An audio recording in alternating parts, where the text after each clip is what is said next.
Want to really see something that said, take a look at what happened. Hey. Why this beat so cold? We will make America proud again. And you try to kill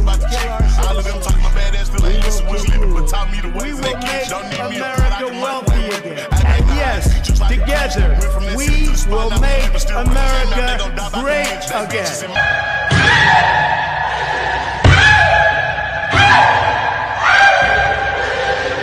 The question is very simple, ladies and gentlemen. If you can't trust Gavin with his best friend's wife, how can you trust him with your state?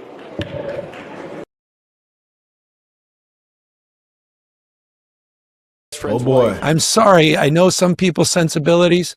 I respect and appreciate that. But right now, with all due respect, we're walking down a damn different path. We're fighting fire with fire, and we're going to punch these sons of bitches in the mouth. All right, Greasy Gavin. All right. In part to Gavin Newsom's sanctuary policies. Now, Donald Trump's first administration denied him commercial driving privileges in the country, but then Joe Biden's administration gave it to him. In other words, more blood on many Democrats' hands, as far as I am concerned. Now, because of Democrats' obsession, aiding and abetting the law breaking, those illegals, those people that enter our country don't respect our laws, border and sovereignty, even institutionalizing it in states that are sanctuary, that offer those protections like California. Because without California, without Joe Biden's insane policies, 3 Americans in Florida would not have been in this. Well, I think the thing that was really surprising to me is that I tried to articulate in a non-aggressive way exactly why our company wasn't going to reinvest capital in California. And what I found out this afternoon is that Governor Newsom has enough time to respond to a tweet as opposed to a private DM or having somebody reach out to remind everybody in America that in 2023, before we bought the intellectual property, that the company went out of business. We all know that Bed Bath went out of business a few years ago. Now we're trying to make a comeback. And I would think that a governor would want to attract investment, attract capital into the state. Oh, no. In fact, he did the opposite. He rejected it. It's a very simple model for me.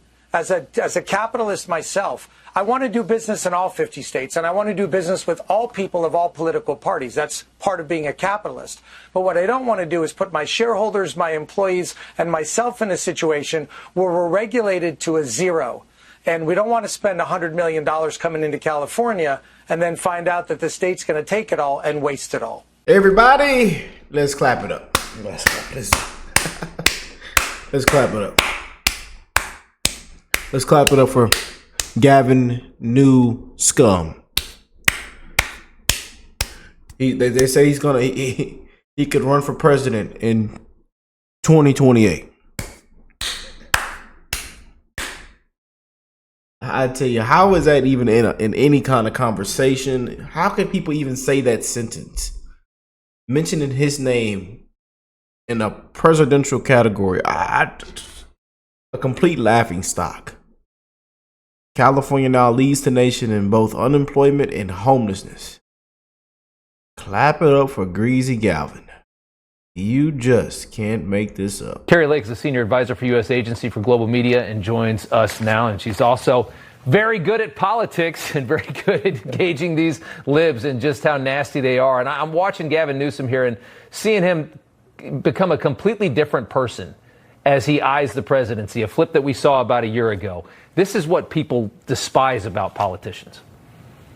Well, people won't forget what he did to California. I mean, he can try to be a chameleon and change and try to recreate himself. But he's the guy responsible for that phrase, don't California my Arizona, don't California my Florida. You name it, you add any state, from the mass exodus of people who just couldn't take it anymore. And it was because of Gavin Newsom's policies. And frankly, Democrat policies that have been dead end and don't work. They don't make life better. They make life worse. Now he's starting to realize that, oh, wow, even the Democrat voters like President Trump's policies. They like it when there's law and order. They like it when the homeless problem is solved rather than just burning money pouring money at it and watching it grow. And so he's now realizing that there's no way he can run on his old policies that ruined California, and he's making a big change. But people aren't going to. Florida Governor Ron DeSantis. Oh, Ron. Governor, before we get to immigration, I got to ask you about Newsom. You know, you debated this guy. You've seen what he's all about. He already laughing. He's acting real tough now online, or he has a little army that's doing his work for him. What do you make of this guy?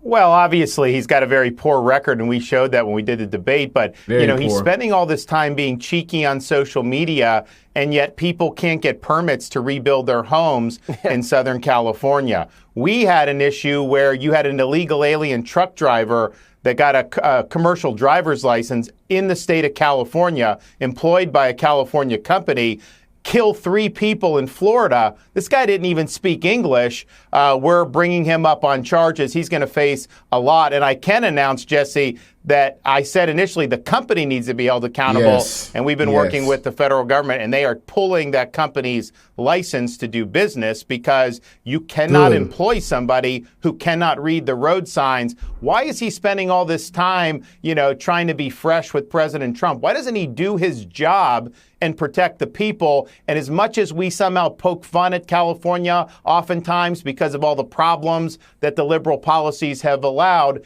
that is spilling over into the rest of the country. And Florida is a tragic example with 3 of our fellow citizens who are dead because of his sanctuary policy.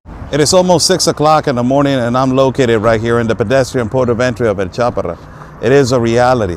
The mass migration of Californians and U.S. citizens to border towns of Tijuana because of the unsustainable economy and the disastrous economy of Gavin Newsom, the unsustainable cost of housing, the unsustainable gas prices, the unsustainable food prices, that has pushed Californians and U.S. citizens to look to somewhere else so they will be affordable for them to live, and it has caused an effect. Massively, they have come and live in cities like border towns like Tijuana, Mexico.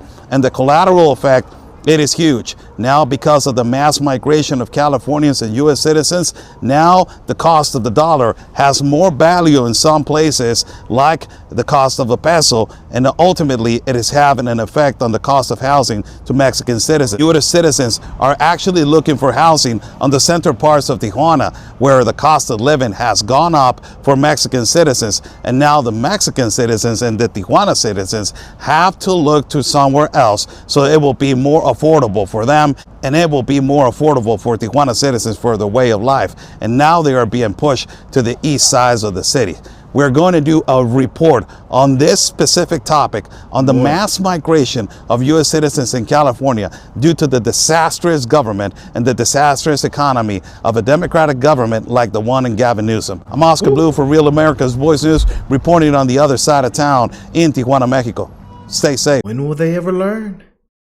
What we call a 10-year plan to end chronic homelessness in San Francisco. How are you going to solve homelessness? What are you going to do as a new mayor? And I say, well, what are you going to do? Focus on a housing first model, direct access to housing. Shelter solve sleep, housing with wraparound and support services, solve homelessness. Homelessness absolutely can be solved. Laid out a detailed homeless strategy. There's been no intentionality on homelessness in this state for decades. It's not been a focus. I don't think we can solve homelessness. I know we can solve homelessness. We will reduce street homelessness quickly and humanely through emergency action. The highest investment the state's ever made is $1 billion on homelessness.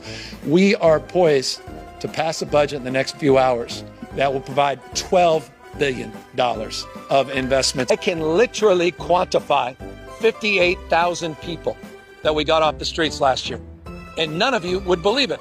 This state has not made progress in the last 2 decades as it relates to homelessness. Why? We're not interested in funding failure. We're not interested in failing more efficiently when it comes to the issue of homelessness and the crisis on the street. The dance question. I mean, look, the autopsy for the Democrats, some free political advice from the President of the United States is stop sounding like crazy people.